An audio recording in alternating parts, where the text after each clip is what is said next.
बिस्मिल्लाहिर्रहमानिर्रहीम। अस्सलाम वालेकुम नाज़रीन, खुश आमदीद कहेंगे कैपिटल वन टीवी से। मैं हूँ आलिया कैसर। बात कर लेते हैं मुल्क के अंदर इस वक्त हर रोज़ बदलती हुई जो सूरत हाल है उसके ऊपर थोड़ी सी अपडेट करते चलें। वैसे तो कोरोना की बात करें तो कई लोग जो हैं इसको उस तरीके से अब संजीदा नहीं ले रहे, जबकि इस वक्त ही इसको संजीदा लेने की ज़रूरत है। एक तरफ तो मुल्क पर बैरुन-अल-अक़वामी पाबंदियाँ जो हैं वो आयद की जा रही हैं। क्यों? क्योंकि हमारे कोरोना केसेस बढ़ते चले जा रहे हैं। दूसरी तरफ पाकिस्तान के अंदर बिजनेसेस बुरी तरह से मुतासर हुए और ये बिज़नेस इंटरनेशनल लेवल पर भी इन बिज़नेसेस को मुतासर कर रहे हैं, क्योंकि ज़ाहिर है कि इनकी इम्पोर्ट या एक्सपोर्ट मुतासर हो रही है। यहाँ पर कुछ कारोबार जो हैं उनको बंद किया जा रहा है और इसी तरीके से कारोबारी औकात जो कि NCOC के नए अहकामात के मुताबिक सामने लाए जा रहे हैं उस पर काफ़ी लोग सरापा एहतजाज दिखाई देते हैं। एक तरफ तो तालीमी इदारों को बड़े वाज़ेह अंदाज में नोटिस दिए गए हैं। कुछ तालीमी इदारे हैं जहाँ पर बच्चे ना सिर्फ अपने एग्ज़ाम्स मुकम्मल करने के लिए जाते रहे इन दिनों में भी, जबकि 6 से 12 सितंबर तक स्कूल्स या तालीमी इदारों को बंद रखने का ऐलान किया गया था। नए फैसले के हवाले से अगर बात करते चलें तो जो कोरोना के हवाले से पाबंदियाँ आयद की गई थी उसमें 1 हफ़्ते की तौसी करने का फ़ैसला किया गया है। पाकिस्तान के 27 हसास अजला हैं, जिनमें अगर मुख्तलिफ़ इलाकों की बात करते चलें तो यकीनन पंजाब के भी कई एरियाज़ हैं। 15 हसास अजला हैं पंजाब के जिन्हें शामिल किया गया है और इनमें जो तालीमी इदारे हैं उनको एक मज़ीद हफ़्ता फिर बंद रखा जाएगा। यानी 12 सितंबर को खुलने के बजाय अब ये तालीमी इदारे मज़ीद 1 हफ़्ता डिले के साथ खुलेंगे। 27 शहरों में इस्लामाबाद पंजाब के 11, इसी तरीके से अगर हम बात करें खानीवाल, मियांवाली, सरगोदा, खुशाब, बहावलपुर, मुल्तान, गुजरांवाला, रावलपिंडी, लाहौर और रहीम यार खान। सिंध में हैदराबाद, कराची, आज़ाद कश्मीर में मुज़फ़्फ़राबाद और मीरपुर, गिलगित बल्तिस्तान में गिलगित, सवात, स्कर्दू की बात करते चलें, गिलगित और स्कर्दू की। इसी तरीके से पेशावर, सवात, हरीपुर, मनसहरा और चित्राल, एबटाबाद ये वो एरियाज़ हैं जहाँ पर पाबंदियाँ जो हैं इनका इतलाक़ किया गया है। अब अगर हम कारोबारी औकात के हवाले से बात करते चलें तो उन पर भी ज़ाहिर है बिजनेसेस आंख लगाए बैठे हुए हैं इस वक्त कि कब उनको मुकम्मल तौर पर कारोबार करने की इजाज़त दी जाएगी। जो पाबंदियाँ आयद की गई हैं उसके नतीजे में ये सच है कि बड़े पैमाने पर सफ़ेद पोश फैमिलीज़ जो हैं वो मुतासर हो रही हैं। कई ऐसे बिजनेसेस हैं जहाँ पर ऐसे लड़के और लड़कियाँ काम कर रहे थे जो कि अपने घर को लेकर चल रहे थे, लेकिन इन मुलाजमतों में ये जो पाबंदियाँ आयद की गई हैं उन्हें अपनी मुलाजमतों से भी हाथ धोने पड़े और कई को बहुत ज़्यादा सैलरी कट का सामना करना पड़ा। और जब हम बात कर रहे हैं 15 से 20 हज़ार रुपये की माहाना, उसमें भी अगर आपको तनख्वाह कट के मिलती है तो आप अपने घर में क्या चूल्हा जलाएंगे और अपने घर को क्या बचाएंगे, जबकि दूसरी तरफ महंगाई जिस तरीके से आसमान से बातें करी है वो किसी से ढकी छुपी नहीं। कराची का हमने तस्करा किया तो आपको बताएं कि जुमे के रोज़ कारोबार की बंदिश जो है वो ख़त्म कर दी गई है। इससे पहले जुमा और हफ्ता जो है वहाँ पर दुकानें बंद थीं और संडे बिजनेसेस हो रहा था।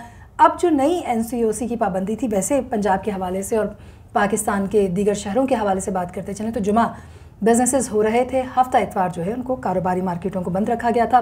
कराची में भी अब इस जो मॉडल है इसको अडॉप्ट कर लिया गया है और यूँ जो कारोबार की हवाले से बंदिश थी जुमे की वो ख़त्म कर दी गई है और कारोबारी सरगर्मियाँ शुरू कर दी गई हैं, जिस पर ताजर जो हैं वो काफ़ी ज़्यादा सरापा एहतजाज थे पहले से ही। अब उन्होंने इस चीज़ पर इसको खुशाइन करार दिया, लेकिन बात फिर वहीं पर आकर रुक जाती है कि ताजरों के एहतजाज के बाद अगर इस तरह के फ़ैसले लिए जाते हैं, मार्केट्स खोली जाती हैं, तो फिर कई लोगों का कहना यह है कि कोरोना सिर्फ स्कूल तक तो महदूद नहीं है, बच्चों को एहतियाती तदाबीर के साथ स्कूल जाने दिया जाए।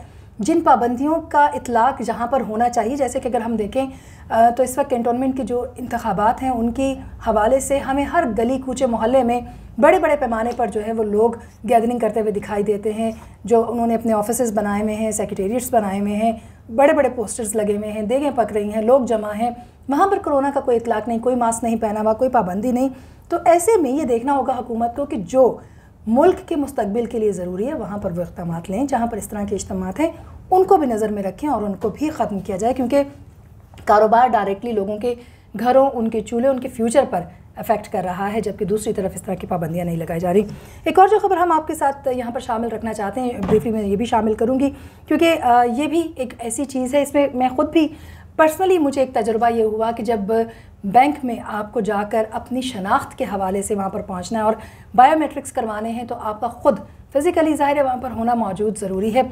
इस तरह की आसानी नहीं दी गई कि अगर खुदा न खास्ता आपके घर में कोई ऐसा पेशेंट है जो वहाँ नहीं जा सकता या कोई मौमर शख्स है जो वहाँ नहीं जा सकता, तो फिर उसके बावजूद भी उनको वहाँ पर लाया जाना ज़रूरी था बैंकों के अंदर, ताकि वो बायोमेट्रिक्स करवा सकें। अदरवाइज़ आपका बैंक जो है वो काम नहीं करेगा, अकाउंट बंद कर दिया जाएगा, सीज़ कर दिया जाएगा, फ़ाल नहीं रहेगा। इस तरह की एक परेशानी से मुझे ख़ुद भी गुजरना पड़ा। तो मुझे एहसास हुआ कि ये कितना इम्पॉर्टेंट है हुकूमत के लिए समझना कि वो लोग जो किसी भी तरीके से, किसी भी मजबूरी के तहत, किसी उज़्र की वजह से, बीमारी के बायस, डिसेबिलिटी की वजह से बैंक तक नहीं आ सकते, उनके अकाउंट्स को बंद करने के बजाय उनके घरों तक आसानी दी जाए। आजकल तो हर गली कूचे सड़क पर बैंक्स खुले हुए हैं और वहाँ तक लोगों को लाना अगर मुमकिन नहीं है तो आपका स्टाफ एक मशीन लेकर वहाँ तक यानी लोगों के घरों तक जा सकता है। बहरहाल जी, अब ये कहा जा रहा है कि नादरा ने शनाख्ती कार्ड में मोबाइल कैमरे के ज़रिए उंगलियों के निशानात के हुसूल और इनकी तस्दीक में जदीद टेक्नोलॉजी के इस्तेमाल के बाद इसी टेक्नोलॉजी को वो इस्तेमाल कर रहे हैं बैंकिंग इंडस्ट्री के लिए, और कॉन्टैक्ट लेंस बायोमेट्रिक तस्दीक यानी कॉन्टैक्ट लेस, जिसमें आपको ख़ुद फिज़िकली जाकर जो है वो थंब इम्प्रेशन नहीं देना पड़ेगा। इस टेक्नोलॉजी को अब अपनाया जा रहा है क्योंकि बैंकारी निज़ाम में स्मार्ट मोबाइल फ़ोन कैमरे के ज़रिए सार्फिन घर बैठे उंगलियों के निशानात जो हैं वो हासिल करेंगे, यानी अपने फ़ोन के ज़रिए से वो अपना थंब इम्प्रेशन देंगे और बैंक जो है उसको वेरीफाई करेगा। ये एक बहुत इंपॉर्टेंट और इनकलाबी कदम हो सकता है। सुनने में ये बड़ा आसान या छोटा लग रहा है, लेकिन ये वो लोग इस बात से वाकिफ़ हैं जो किसी भी मजबूरी के तहत या उज़र के तहत बैंक तक नहीं जा सकते। और दूसरी तरफ बैंकों के अंदर जो बढ़ता हुआ रश है सिर्फ इसलिए कि किसी ने बायोमेट्रिक तस्दीक करवानी है, सिर्फ थंब इम्प्रेशन देना है, वो वहाँ तक नहीं जा सकता। एक स्मार्टफोन को बेहतरीन तरीके से टेक्नोलॉजी का इस्तेमाल ये है कि लोगों को आसानियाँ दी जाएँ। तो ये एक बहुत बड़ा कदम होगा बैंकिंग का भी और इसके साथ साथ हुकूमत वक्त का भी कि लोगों को उनके घर बैठे हुए आसानियाँ दी जा सके। सो यूँ अगर हम बात करते चलें तो इस जदीद तरीन सहूलत के इजरा की बदौलत पाकिस्तान दुनिया का पहला मुल्क बन गया है जहाँ इस जदीद तरीन टेक्नोलॉजी के इस्तेमाल का दायराकार कौमी सतह पर वसी किया गया। वैसे तो इस्तेमाल किया ही जा रहा है, जो कई लोग हैं वहाँ पर, कई ममालिक में भी इस टेक्नोलॉजी को अपनाया जाता है, लेकिन इतने बड़े पैमाने पर यानी जिससे आम शहरियों के लिए भी जो सहूलत है वो दस्तयाब होगी। और इस सहूलत का इजरा इस्लामाबाद में गवर्नर स्टेट बैंक बाकर रज़ा के नादरा हेड क्वार्टर्स के दौरे के मौके पर कर दिया गया है। अब ये आपको ज़रूर बताएं कि नादरा जो है उसने ऑनलाइन शनाख्ती कार्ड बनवाने के लिए भी ऑनलाइन पाक आईडी सर्विस का जो इजरा किया था पहले, उस सर्विस के ज़रिए से भी मोबाइल फ़ोन के ज़रिए बायोमेट्रिक की तस्दीक करवाई जा सकती है।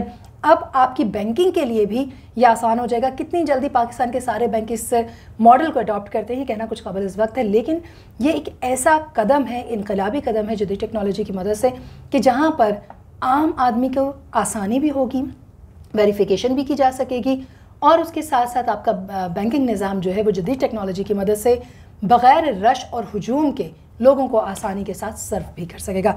तो ये थी अब तक की कुछ मालूमात, कुछ डिटेल्स जो हम आप तक लेकर आए। मज़ीद अहम मालूमात के लिए मज़ीद मुख्तलिफ़ किस्म के जो प्रोग्राम्स हैं, चाहे वो करंट अफेयर्स पर हैं, चाहे वो अफ़गानिस्तान की सूरत हाल पर हैं, पाकिस्तान के अंदर लिए जाने वाले इक़दामात हैं, हमारे क्राइम से जुड़ी हुई स्टोरीज़ हैं, हम तमाम तर आप तक लेकर आते हैं मालूमात ताकि आप तक वो सब पहुँचे जो आप तक पहुँचना ज़रूरी है। चैनल को सब्सक्राइब कीजिए, शेयर कीजिए, लाइक कीजिए और अपनी आरा से हमें आगाह ज़रूर कीजिए। अल्लाह ने